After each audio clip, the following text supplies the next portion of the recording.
गहलोत के यहाँ सीबीआई का छापा पड़ा है। ये तो बदले की राजनीति है। देखिए, जितने भी इन्वेस्टिगेशन एजेंसी है वो अपना काम करे, स्वतंत्रता पूर्वक काम करे। अब रमन सिंह और उसके बेटे के खिलाफ एक व्यक्ति प्रधानमंत्री कार्यालय में आवेदन करते हैं, इस मनी लॉन्ड्रिंग किया है, इसकी ईडी से जांच होनी चाहिए। वहां नहीं होता, कोर्ट गए। तो फिर जो सेंट्रल एजेंसी जितनी भी है उसको स्वतंत्रता पूर्वक काम करने का अवसर मिलना चाहिए। 8 साल में एक भी भारतीय जनता पार्टी के नेताओं के खिलाफ कार्रवाई हुई? यदि नहीं हुआ तो इसका मतलब ये है कि सेंट्रल एजेंसी निष्पक्ष रूप से कार्रवाई नहीं कर रहे हैं। तो सेंट्रल, हमारा विरोध तो यही है कि सेंट्रल एजेंसी का दुरुपयोग किया जा रहा है। ये दबाव मुक्त होना चाहिए। पूरे 8 साल में एक भी भारतीय जनता पार्टी के नेता के खिलाफ कोई कार्रवाई, चाहे सीबीआई हो, ईडी हो, आईटी हो, इसके द्वारा किया गया, डीआरआई के द्वारा किया गया, नहीं किया गया। क्यों? और जैसे जब वो विपक्ष में रहते हैं तो उनके खिलाफ बड़े बड़े केस रहते हैं कि ये बहुत बड़ा मामला है। जैसे भारतीय जनता पार्टी में शामिल हुए, चाहे वो नारायण राणे हो, चाहे हेमंत विश्व शर्मा हो, चाहे वो पश्चिम बंगाल के एक नेता, क्या नाम, तो वो शामिल हो जाए भारतीय जनता पार्टी में, मामला सब साफ हो जाता है। क्यों हो जा रहा है? तो ये सेंट्रल एजेंसी की इस प्रकार से दुरुपयोग करना निंदनीय है और ये बहुत नुकसानदायक है। जो पेट्रोल पंप यूनियन वाले भी मुझसे समय मांगे हैं, वो क्या स्थिति है उसके बारे में उनको शाम को बुला के उनसे चर्चा करूंगा।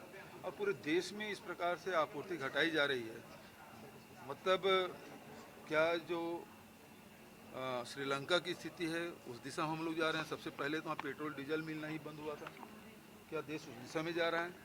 भारत सरकार को इस मामले में स्पष्ट करना चाहिए कि क्यों ऐसा हो रहा है कि 30-40% पेट्रोल डीजल में कटौती की जा रही है और आने ट्रांसपोर्टिंग इससे प्रभावित होगा, इससे महंगाई बढ़ेगी।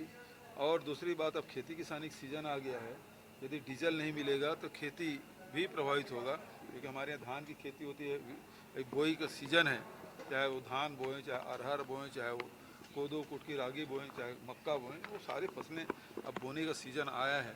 और ऐसे समय में डीजल नहीं होगा, बड़े संकट में हम लोग फंस सकते हैं। तो इसे भारत सरकार पूर्णकालिक भर्ती होनी चाहिए, हमारी मांग है। राहुल जी ने आज भी ट्वीट किया है कि पूर्णकालिक भर्ती होना चाहिए। पूर्णकालिक भर्ती करने में तकलीफ क्या है? आप बताना चाहते हैं कि अब सेना में भर्ती करने के लायक भी आपके पास पैसा नहीं है? देश को सुरक्षा करने वाले जवानों को भर्ती करने के लिए भी आपके पास पैसा नहीं है? वो जज्बा लेके देश की सीमाओं में जाता है, मुझे देश की सुरक्षा करना है, और उसके साथ, उसके भविष्य के साथ खिलवाड़ कर रहे हैं, देश की सीमाओं के साथ खिलवाड़ कर रहे हैं। इस प्रकार से क्यों होना चाहिए? आप पूरे संपत्तियों को बेच रहे हैं एक तरफ, जितने भी संपत्ति है, अब दूसरी तरफ सेना में भी भर्ती करने के लिए आपके पास पैसा नहीं है। आपको श्वेत पत्र जारी करना चाहिए। आपकी स्थिति क्यों आई है सर? बहुत सारी जगह प्रदर्शन हो रहे हैं और भाजपा के राज्यों द्वारा कहा जा रहा है कि कांग्रेस शासित राज्यों को भी जो पुलिस भर्ती में इस पर जो प्राथमिकता देनी चाहिए। तो पुलिस भर्ती में नौजवानों की भर्ती कर ही रहे हैं। अभी बस्तर फाइटर हम लोग किए हैं तो बस्तर के बच्चों को दे रहे हैं मौका, क्योंकि वो इलाका उस प्रकार से है, तो वहाँ के बच्चों को ज़्यादा उनको अवसर मिले। लेकिन इससे क्या फ़ायदा मिलेगा? आप यदि एक तो वैसी 2 साल से सेना में भर्ती आप बंद कर दिए हैं, दूसरे ये केवल 4 साल के रख रहे हैं। 4 साल बाद वो जब जवान आएंगे तो क्या करेंगे? पुलिस लाइन आर्डर के लिए होता है, सेना वो सुरक्षा के लिए होता है। सेना में जो भर्ती होता है वो केवल 2 चीज़ जानता है, एक दोस्त और दूसरा दुश्मन। और दुश्मन सामने दिखे तो उसे ख़त्म करना है, युद्ध करना, उसे लड़ाई करना है। तो सेना की ट्रेनिंग अलग है, पुलिस की ट्रेनिंग अलग है, लाइन आर्डर के देखते हैं, और ये उसको इससे नहीं जोड़ा जा सकता। दोनों की ट्रेनिंग अलग अलग है। तो क्या इस प्रकार से बात कह के देश को ये संदेश देना चाहते हैं कि आगे पुलिस चाहे प्रदर्शनकारी आए, आंदोलनकारी हो, धरना दे, प्रदर्शन करे, बातचीत से समाज में और बहुत सारी घटनाएं घटती है, उसको समझा बुझा के पुलिस अपने पब्लिक रिलेशन डेवलप करती है और उससे लॉ एंड ऑर्डर की स्थिति को संभालते हैं। सेना वो नहीं करते, और उस प्रकार से आप उम्मीद करते हैं तो वो ट्रेनिंग अलग है, ये ट्रेनिंग बिल्कुल अलग है। नंबर 1। नंबर 2, सेना पूर्णकालिक भर्ती क्यों नहीं कर रहे हैं?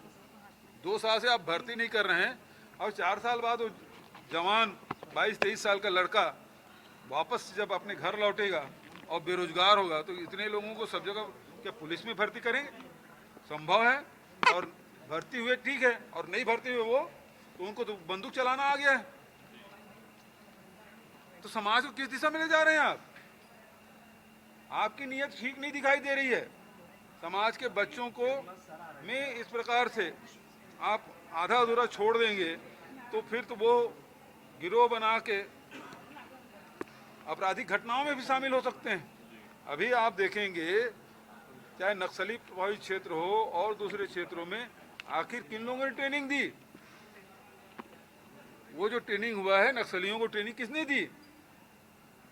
तो यदि ऐसे इस प्रकार के हजारों की संख्या में बिल्कुल नौजवान बच्चे हैं और वो बेरोजगार हो जाएंगे तो उसके सामने क्या है? यदि वो गुमराह हो गए तो उस गांव के, उस शहर के, उस प्रदेश की स्थिति क्या होगी? इस बात में आप समझें, एक मैच्योरिटी के बाद 20 साल बाद उसमें मैच्योरिटी आ जाती है और उसके पास पर्याप्त साधन हो जाता है, बचत जिंदगी वो गुजार सकते हैं, वो समझ आता है। लेकिन 25 साल के लड़के को, 20 साल के लड़के को इस प्रकार से करेंगे तो आप देश के भविष्य के साथ खिलवाड़ कर रहे हैं, देश की सीमाओं के साथ खिलवाड़ कर रहे हैं और देश के भविष्य के साथ भी खिलवाड़। हुई तो बच्चों को उपलब्ध कराया गया मोबाइल। अब मोबाइल बच्चों के हाथ में आया है तो ऑनलाइन पढ़ाई के साथ साथ बच्चे अब उसमें नेट भी है तो नेट के चलते बहुत सारे और भी उसमें गेम्स होते हैं, पबजी है और दुनिया भर के बहुत सारे ऐसे चीज़ें आ जाती है जिससे बच्चे उसके आदी होते हैं और उसके कारण से उनका बचपना होते जा रहा है। ये चिंता का विषय है और इस विषय में विशेषज्ञ भी आए हैं, वो भी बता रहे हैं 3 जिले को, सूरजपुर, बिलासपुर और 1 जिला और इस 3 को रायपुर, 3 को पायलट प्रोजेक्ट के रूप में इसमें लिया गया है और इस चुनौती का सामना हमको किस प्रकार से करना है। देश भर में पेट्रोल डीजल के प्राइसेस बढ़ रहे थे।